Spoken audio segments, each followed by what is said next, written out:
बिस्मिल्लाहिर्रहमानिर्रहीम। अस्सलामुअलैकुम। मैं अपने चैनल की तरफ से आप दोस्तों को खुशामदीद कहता हूं। दोस्तों, आज की वीडियो में हम टेक 2 इलेक्ट्रिकल का पास्ट पेपर सॉल्व करेंगे जो कि एटॉमिक एनर्जी की तरफ से लिया जाता है। दोस्तों, इसके टोटल एमसीक्यूज़ होते हैं 25, 100 मार्क्स होते हैं। टोटल टाइम अलाउ होता है 30 मिनट्स का। हर एमसीक्यूज़ के 4 मार्क्स होते हैं, जबकि गलत जवाब देने पर आपसे 1 मार्क जो है कट जाता है, यानी इसमें नेगेटिव मार्किंग भी होती है। दोस्तों, ये टेस्ट इसमें कुछ एमसीक्यूज़ हैं वो ठीक से नज़र नहीं आते, तो मैं साथ साथ आपको ज़ुबानी बताता रहूँगा, आप नोट कर लीजिएगा। दोस्तों, क्वेश्चन नंबर 1 है when an electron is removed from an atom it becomes. जब एक एटम से इलेक्ट्रॉन रिमूव होता है तो क्या बन जाता है। दोस्तों, आपको पता होगा कि एटम जब इलेक्ट्रॉन को लॉस करता है या गेन करता है तो वो आयन बन जाता है। जब इलेक्ट्रॉन गेन करता है तो नेगेटिव आयन बनता है, और जब एटम इलेक्ट्रॉन को लॉस करता है तो पॉजिटिव आयन बन जाता है। तो इसका जो करेक्ट आंसर है वो है option number D, positive ion बन जाता है, क्योंकि ये इलेक्ट्रॉन को रिमूव करता है। क्वेश्चन दोबारा से सुन लें। When an electron is removed from an atom it becomes a positive ion. Question number 2 है conductance is expressed in term of। conductance जो है वो उसको किस तरह एक्सप्रेस करते हैं। दोस्तों, आपको पता होगा कि कंडक्टेंस जो है वो रेजिस्टेंस का रेसिप्रोकल होता है, यानी उसका उलट होता है। और रेजिस्टेंस का जो यूनिट है वो 1 ओहम होता है, तो उसका रेसिप्रोकल क्या होगा, ओहम, जिसको हम MHO भी कहते हैं। इसमें जो ऑप्शन नंबर डी है करेक्ट है। Conductance is expressed in term of MHO। Option number D is the correct option. Question number 3 है विच of the following has negative temperature coefficient. In option दिए हुए हैं ब्रास, मरकरी, इलेक्ट्रोलाइट, सिल्वर। इनमें से कौन सा है जिसका टेम्परेचर नेगेटिव होता है। इसका करेक्ट ऑप्शन है option number C, electrolytes. Question number 4 है वेरिएबल रेजिस्टर्स और वेरिएबल रेजिस्टर इसमें से कौन से होते हैं। Option number A is the correct option, wire wound resistors. Variable resistors are wire wound resistors. Option number A is the correct option. Question number 5 है a fuse is always installed in a circuit in. हम circuits में fuse को किस तरह install करते हैं, किस तरह लगाते हैं, सीरीज़ में, पैरेलल और सीरीज़ में, या ऑल ऑफ द अबव में। तो इसका जो करेक्ट ऑप्शन है वो है series. Option number A is the correct option. Question number 6 है in the color code for resistance black color represents the number। Colour coding जो है उसमें जो ब्लैक कलर होता है वो कौन से नंबर को रिप्रेजेंट करता है, तो वो करता है 0 को। Option number A is the correct option. Question number 7 है when checked with an ohm meter an open resistor reads। इसका करेक्ट ऑप्शन है option number D, infinite. Option number D is the correct option. Question number 8 है हमारे पास the filament of glass lamp is made of. Glass lamp पे जो filament लगा होता है वो किस मटेरियल का बना होता है, वो होता है टंगस्टन का। Option number A is the correct option, tungsten. Question number 9 है starting method of 3 phase 6 terminal induction motor is. इसका करेक्ट ऑप्शन है option number C, star and delta. Question number 10 है isolating transformer used for. Isolating transformer जो है वो किस चीज़ के लिए यूज़ होता है, वो होता है आइसोलेशन के लिए। Question number D is the correct option. Question number 11 जो है वो ठीक से नज़र नहीं आ रहा, मैंने बड़ा ट्राई किया लेकिन मुझे इसमें समझ नहीं आया कि क्या लिखा हुआ है, तो इसको स्किप कर देते हैं। क्वेश्चन नंबर 12 है, नोट कर लीजिएगा, नज़र नहीं आ रहा। विच of the following bulbs will have the least resistance. इनमें से कौन सा जो बल्ब होता है उसका लीस्ट कम रेजिस्टेंस होता है। इसमें ऑप्शन दिए हुए हैं 220 से 60 वाट, ये 110 वोल्ट, 60 वाट, ये पता नहीं क्या ऑप्शन दिया हुआ है, लेकिन इसका जो करेक्ट ऑप्शन है option number D 115 volt and 100 watt. Option number D is the correct option.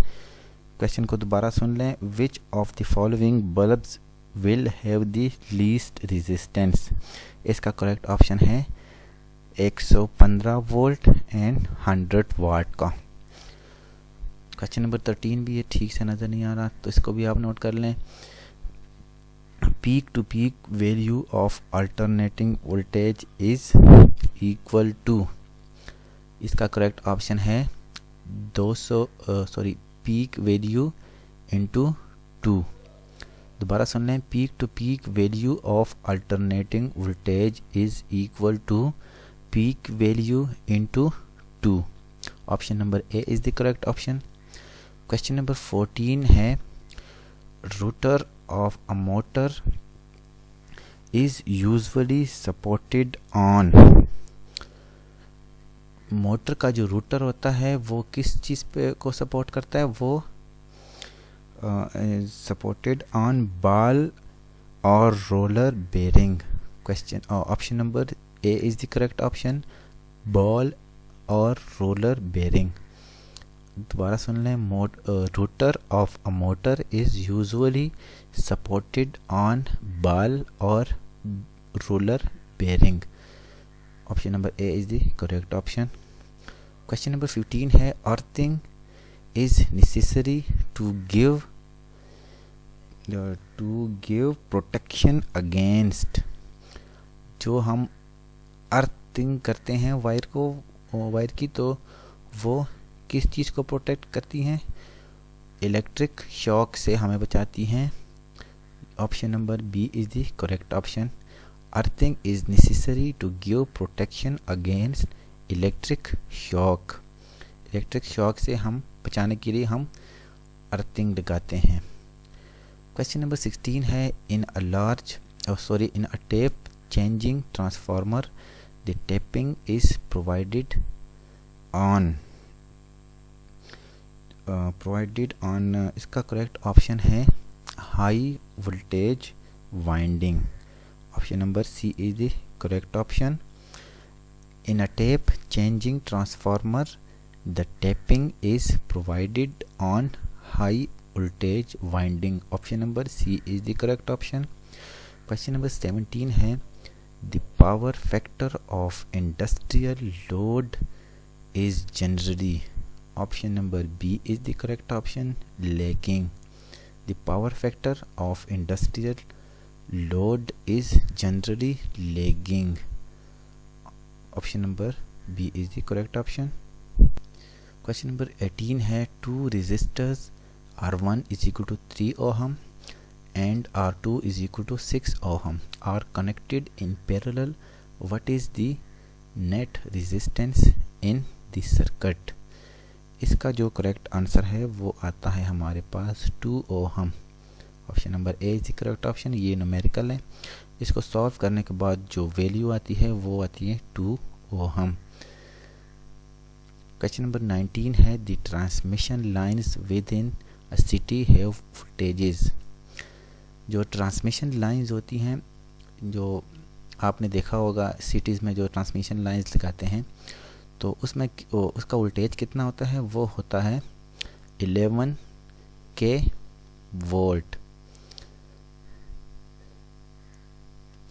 अक्सर आपने सुना होगा कि आपको लोग कहते होंगे कि ये 11,000 लाइन है, इससे थोड़ा बच के रहना। तो ये इसका जो करेक्ट आंसर है वो है ऑप्शन नंबर बी ये वही ट्रांसमिशन लाइंस हैं 11 के वोल्ट।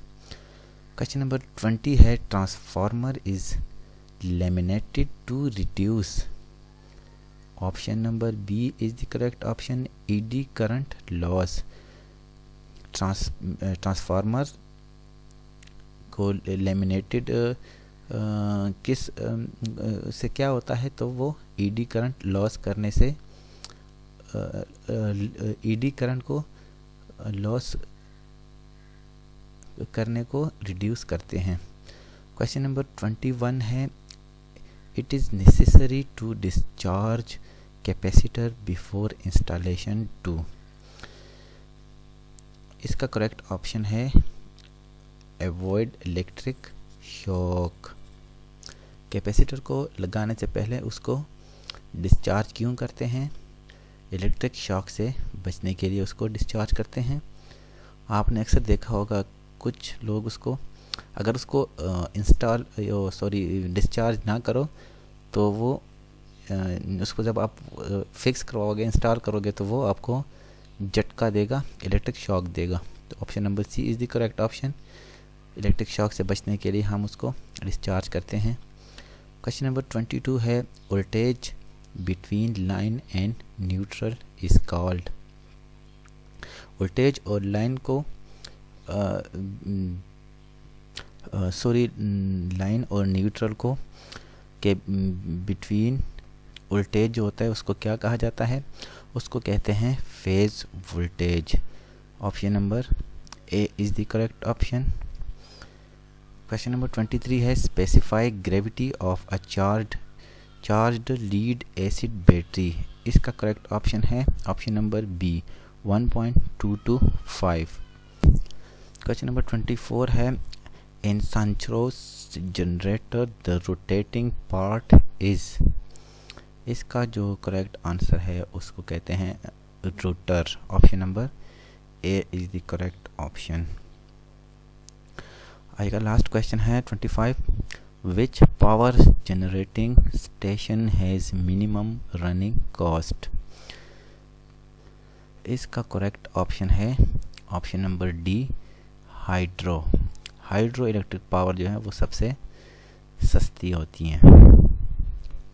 तो दोस्तों ये था आज का हमारा टेक 2 इलेक्ट्रिकल का पास्ट पेपर।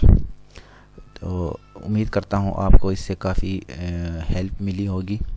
ऐसी मज़ीद वीडियोस को देखने के लिए हमारे चैनल को सब्सक्राइब करें और इस वीडियो को अपने दोस्तों के साथ ज़रूर शेयर करें ताकि उनकी भी कुछ हेल्प हो सके और उनको भी टेस्ट पैटर्न के बारे में थोड़ी सी इंफॉर्मेशन, थोड़ा सा आइडिया हो जाए उनको। तो दोस्तों तब तक के लिए इजाज़त दीजिए। अल्लाह हाफिज़।